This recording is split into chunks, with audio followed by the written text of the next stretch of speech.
তুমি বলেছিলে পাশে থাকবে। ভেবেছিলাম পাশে থাকার মানে আমি, কিন্তু এখন তুমি পাশে আছো, তবে সেটা আমি না, অন্য কেউ। তার নাম ছিল তানিশা। আমি প্রথম দেখি কলেজের ক্যাম্পাসে, সাদা জামা, কাঁধে ব্যাগ, চোখে হালকা ক্লান্তি, তবুও কি অদ্ভুত টান ছিল ওর চোখে। ও আমার বন্ধু ছিল, সব গল্প ওর সঙ্গে ভাগ করতাম। ক্লাসে দেরি, চায়ের দোকানে আড্ডা, টিউশন ফাঁকি, সব ওর সঙ্গে। ও একদিন হেসে বলেছিল, তুমি জানো, তুমি আমার সবচেয়ে আপন মানুষ। আমি সেদিন ভাবলাম, তুমি পাশে থাকবে সব সময়, ভবিষ্যতের প্রতিটা দিনই। ওর নাম লিখে ফেললাম মনে মনে, কিন্তু সময় বদলায়।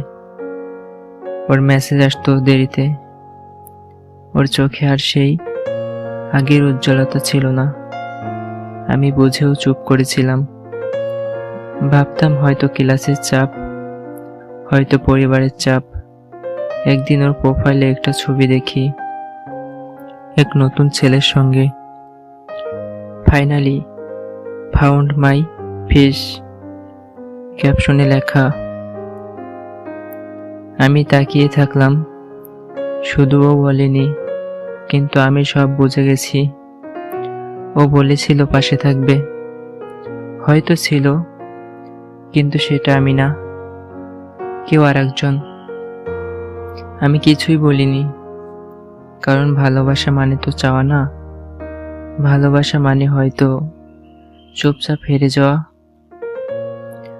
তোমাদের জীবনে কি কেউ এমন ছিল যে পাশে থাকার কথা দিয়েছিল, কিন্তু থেকেছে অন্য কারো পাশে? কমেন্টে জানাও, হয়তো কেউ তোমার গল্পে নিজেকে খুঁজে